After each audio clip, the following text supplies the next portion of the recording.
Je vais vous parler de la prophétie d'Ésaïe 17, qui est la prophétie, une des plus incroyables actuelles.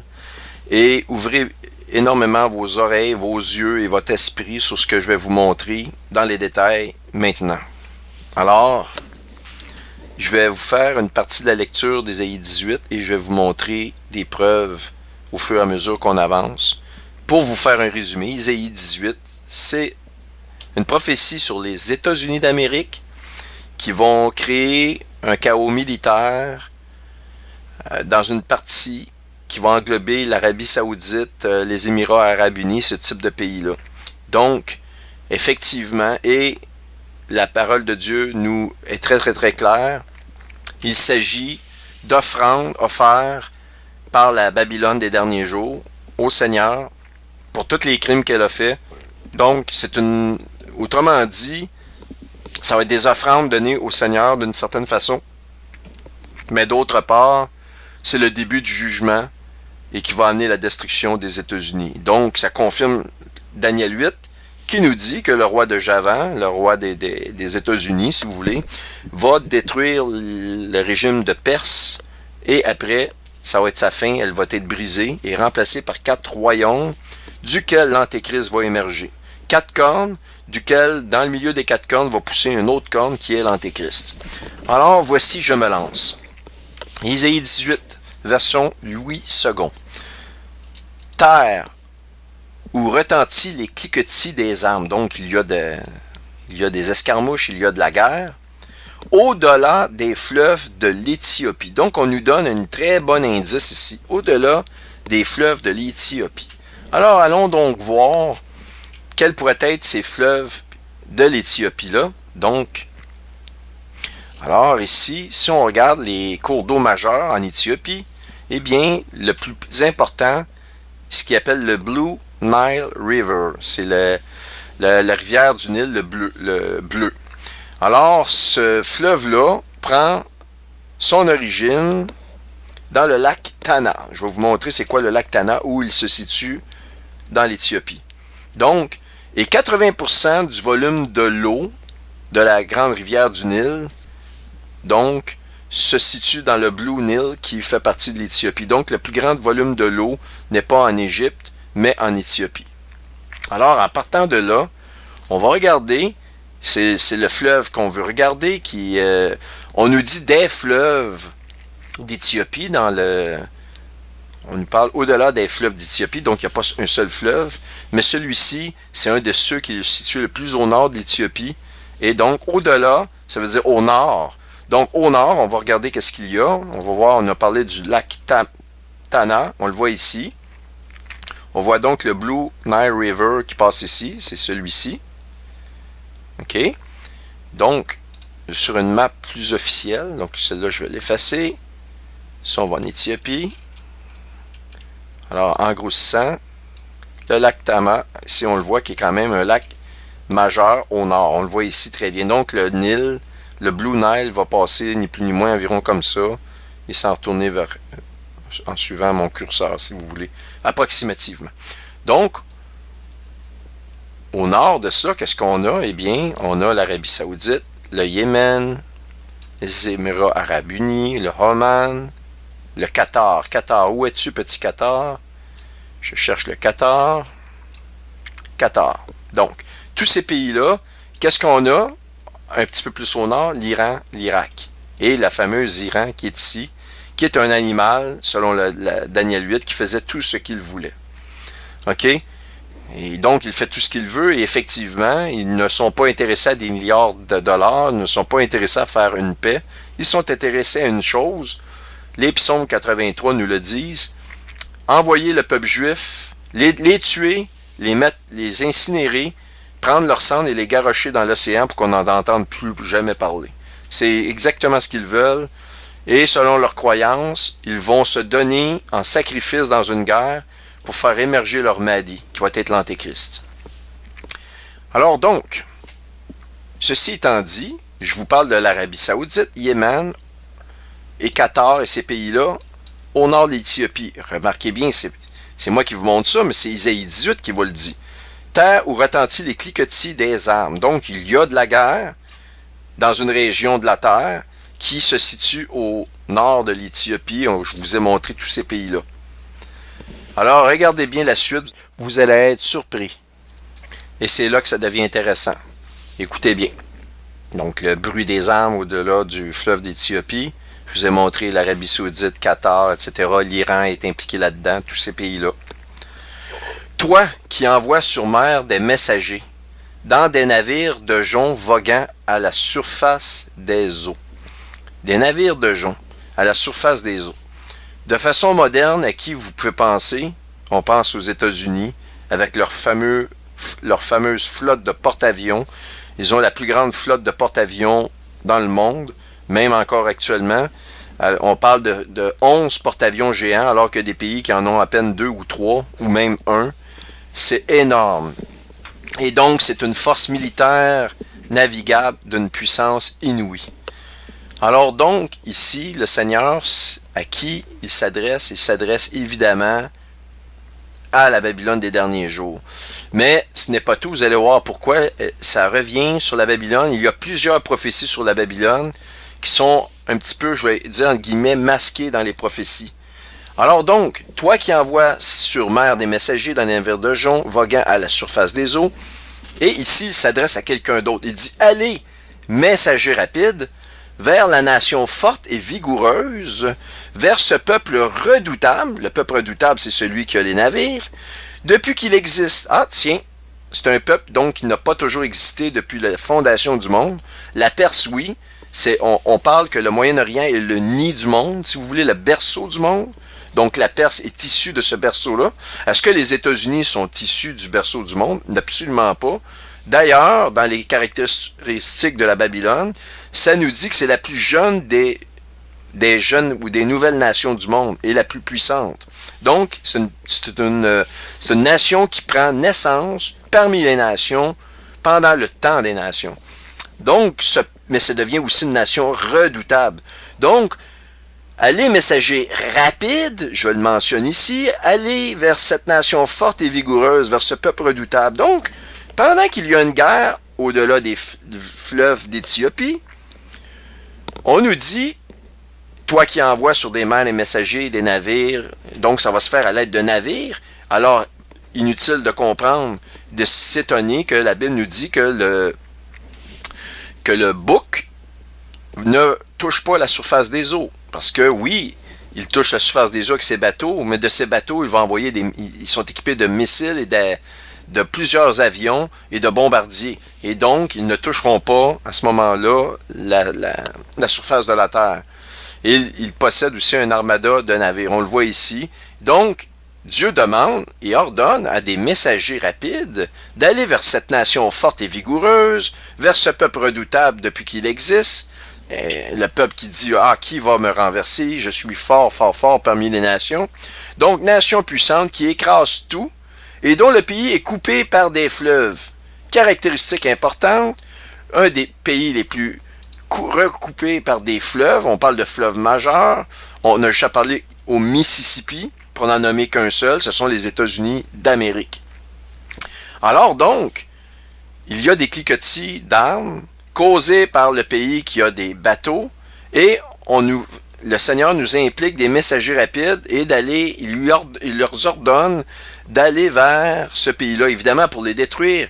Mais on le voit dans Ézéchiel 38,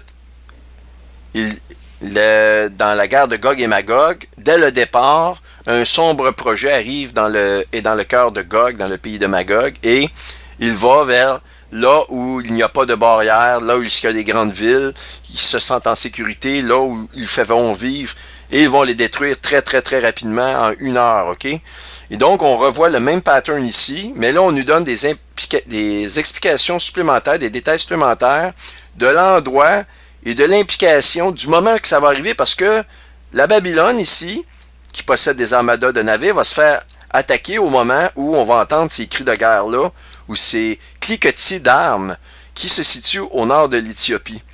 Je vais vous montrer quelque chose qui il devrait vous secouer.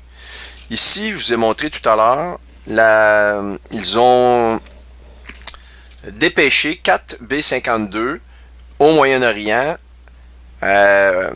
à cause de la possible attaque imminente de l'Iran. D'ailleurs, au moment où je vous parle, j'ai des informations à l'effet qu'une attaque américaine préventive sur l'Iran serait possible d'ici les 24 prochaines heures. J'ai de l'information qui vient de plusieurs sources différentes. Est-ce que ça va se faire? Je ne le sais pas, mais c'est très très sérieux ce qui se passe. Donc le 7 mai, voyez-vous ici, ça je vous l'avais montré, mais regardez bien ici, John Bolton, Benjamin Netanyahu, le cheikh de l'Émirat arabe uni, ça passe très rapidement, mais je vais vous montrer une photo, ce qu'on voit vraiment. Donc, c'est les Émirats arabes unis. Et ici, on n'a pas le temps de le voir, c'est le prince Ben Salman de l'Arabie saoudite. Donc, on nous montre Émirats arabes et Arabie saoudite, exactement les nations que je vous montre, qui sont au-dessus, au-delà, si vous voulez, du fleuve d'Éthiopie, Arabie saoudite, Émirats arabes unis. Et vous allez voir, l'Oman, le Qatar sont des pays qui sont menacés par l'Iran, tous des pays au nord de l'Éthiopie. Alors imaginez-vous, si on envoie dans le golfe Persique, dans la mer d'Oman, un porte-avions qui peut attaquer l'Iran avec des missiles, peut frapper le cœur de l'Iran sans aucun problème. Je vous rappelle que l'Abraham Lincoln, à lui seul, peut mettre à 100 le pays d'Iran au complet. Il n'y a aucun problème. Ils ont la puissance de tir. Et selon la Bible, si on regarde dans Daniel 8, ça va arriver, ça va être une guerre très, très dévastatrice. Alors donc, quand cette guerre-là, la Bible nous dit, il va demander à des messagers d'aller vers cette puissante nation-là qui va attaquer l'Iran. Et on n'a rien qu'à penser qu'évidemment, vous savez, Gog, dans le pays de Magog, on parle de la Russie, alliée de la Turquie. Bon, qu'est-ce qui se passe ici? De la publicité. Alors donc, on a juste à penser que dans Ézéchiel, on nous parle de la Turquie qui va être impliquée, l'Iran va être impliqué, effectivement. On le voit d'ailleurs parce que l'Iran va être... c'est le premier pays qui va rentrer en conflit et après ça, le reste de la suite devrait s'imbriquer. Les suites des événements des autres guerres vont s'imbriquer rapidement. OK, mais la pierre angulaire, Daniel 8, ça va amener Isaïe 17 comme je vous explique. Donc, on n'a rien qu'à penser à la Russie et ces nouvelles armes hypersoniques qui peuvent voyager à la vitesse de 2000 à la seconde. Mais il n'y a aucun engin militaire, missile de toute catégorie, de tout pays du monde, incluant les États-Unis, qui possède une technologie, une telle technologie. Et d'ailleurs, cette technologie-là, il ne pourrait intercepter aucun de ces missiles-là tirés sur le territoire des États-Unis. Et si vous prenez un missile de même qui est tiré de Moscou, après 2 minutes, il atteint n'importe quelle cible américaine. 2 minutes. Imaginez-vous. Alors, la Bible nous dit des messagers rapides. Elle confirme Gog, qui est le seul pays actuellement, Gog dans le pays de Magog, qui est la seule entité qui peut se permettre d'attaquer la Babylone, mais elle nous dit messager rapide.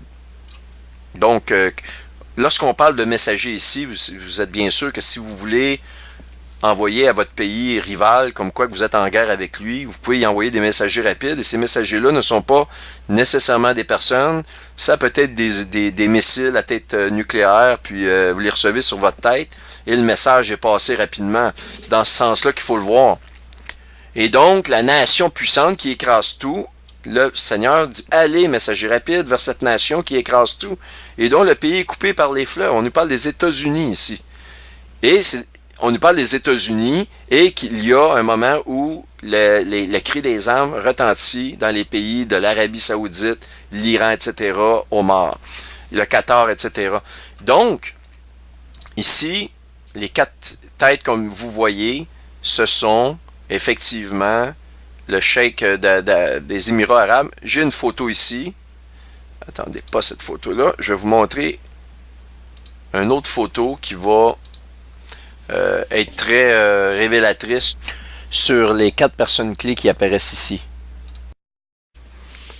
Alors donc, désolé, c'est le mieux que j'ai pu faire. J'ai filmé cette vidéo-là qui passe très rapidement.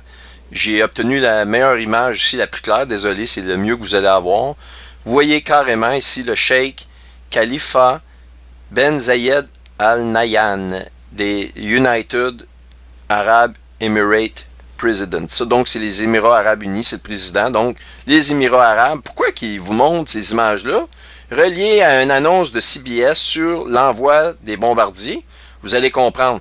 Et l'envoi des bombardiers n'est pas étrangère Ils ont envoyé ça à la même date qu'ils ont envoyé le Abraham Lincoln, le porte-avions américain, là-bas. Donc ici, c'est Mohammed Ben Salman. Vous le voyez très bien. Ça, c'est l'Arabie Saoudite. Saudi Arabia. On le voit ici, c'est pâle. Mais vous voyez quand même assez bien son nom, Mohammed Ben Salman. Donc l'Arabie Saoudite est exactement la prophétie de Isaïe 18. Au nord, au-delà des fleuves de l'Éthiopie. Alors donc, au-delà des fleuves de l'Éthiopie, il y a plusieurs pays, on les voit. Maintenant, regardez bien ici. L'Iran déplace actuellement des missiles balistiques. OK, le 8 mai 2019, par bateau. Les responsables des Américains déclarent. OK? Et donc, vous allez voir.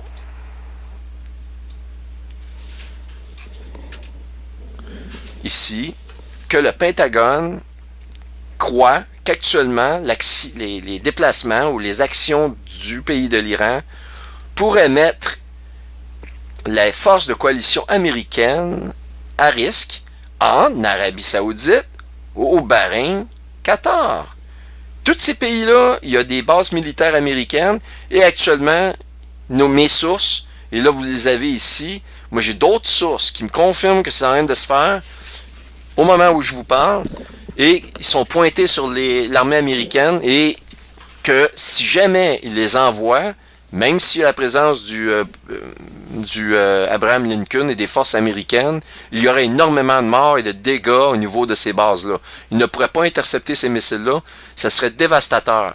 Et ça ici, vous le voyez dans un autre article.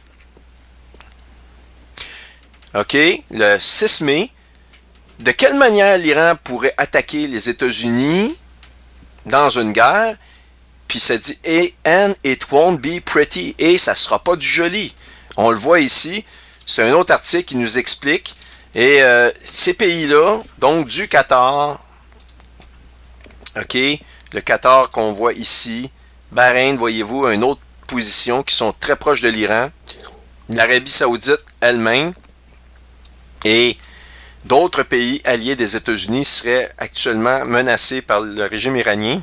Et en même temps, il y a des mouvements au Liban de missiles. Il y a actuellement plus de 200 000 missiles prêts à frapper Israël de plein front.